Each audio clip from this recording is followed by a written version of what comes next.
அனைவரையும் வணங்கி கட்சி நிர்வாகிகள் ஆற்ற வேண்டிய பணிகள் குறித்து உங்களிடம் விளக்க கடமைப்பட்டுள்ளேன்.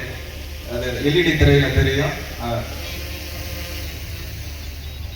முதற்கட்டமாக நவம்பர் 4 முதல் டிசம்பர் 4 வரை முழு கவனத்தையும் எஸ்ஐஆர் பணிகளிலும் பிஎல்சிகளுக்கும் குடும்பங்களை வாக்காளர்களை ஒதுக்கீடு செய்வதிலும் கவனம் செலுத்திட வேண்டும்.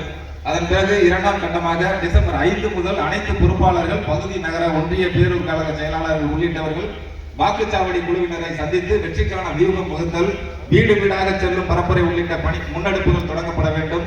முதல் பணியானது ஒவ்வொரு வாக்குச்சாவடிகளிலும் நியமிக்கப்பட்டுள்ள பிஎல்சிக்களை சரிபார்த்து அவர்கள் ஒவ்வொருவருக்கும் ஏறத்தாழ 100 வாக்காளர்களை ஒதுக்கீடு செய்ய வேண்டும். பிஎல்சிக்களுக்கு ஒதுக்கப்பட்ட வாக்காளர் விவரங்களை தலைமை கழகம் பரிந்துரைத்த வடிவில் தலைமை கழகத்திற்கு அனுப்பப்பட வேண்டும். வீடியோக்கள் நிரப்பப்பட்ட படிவத்தின் புகைப்படத்தை மக்களுடன் ஸ்டாலின் படிவத்தின் செயலியில் பதிவேற்றம் செய்ய வேண்டும். இந்த பணிகள் அனைத்தையும் நவம்பர் 15க்குள் முடிக்க வேண்டும்.